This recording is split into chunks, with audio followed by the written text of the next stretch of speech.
Climate change, the recall vote, and COVID. This Sunday, CBS's Face the Nation will spotlight some of the biggest issues impacting SoCal and the rest of our state. CBS News Chief White House correspondent Nancy Cordes will be moderating, and she joins us now live from Washington, D.C. with a preview. Good morning, Nancy. Good morning, Suzanne. It is California Week on Face the Nation. We have just done this huge new poll of California residents looking at their attitudes about a host of issues, including COVID and the environment and the tech industry and the recall election. So we're going to dive into all of that on the show. And Nancy, with COVID cases now on the rise in all 50 states, you have Dr. Anthony Fauci coming on the show this Sunday. What will you ask him about now? Well, we're going to ask him about that new recommendation from the FDA that people who are immunocompromised, which is a small sliver of the population, that they should get a booster shot, a third shot.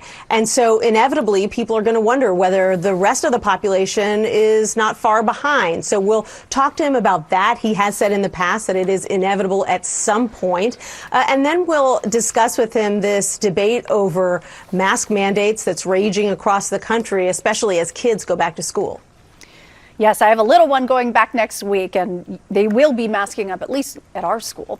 CBS News is polling Californians on a variety of issues. A month before everything we're talking about, Governor Newsom's recall election. It's in the news daily. What are some things we expect to hear when you release those results on Sunday morning?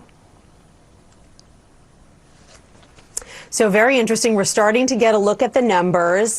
Positive approval rating for the governor. That's good news for him. But what we're also picking up in the poll is that Republican voters are more fired up about this recall election, not too surprising, than Democratic voters. So his team and Democrats across the state may have some work to do to get the base fired up to actually get out and cast their ballots. Something else that's really interesting that we're finding in the poll is an overwhelming sentiment that the most recent spike in COVID cases in California, could have been prevented. And there's a lot of anger showing up in the poll among vaccinated residents against unvaccinated residents because of that. So sort of putting some numbers to a phenomenon that we're seeing across the country.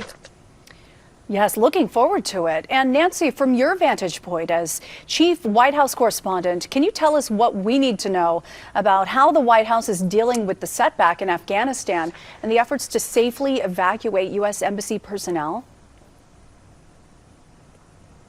Sure. Well, what you need to know is that the situation in Afghanistan is changing hour by hour at this point as the Taliban takes control of more and more territory. The first U.S. troops, this 3,000 troop surge that's now going back into Afghanistan, has already arrived. They're heading to the airport in Kabul to safeguard U.S. Embassy personnel, pull most of them out of the country because the Taliban is advancing more quickly than anyone anticipated. So this is something that we continue to watch, and we'll definitely be getting into the latest on Face the Nation this weekend.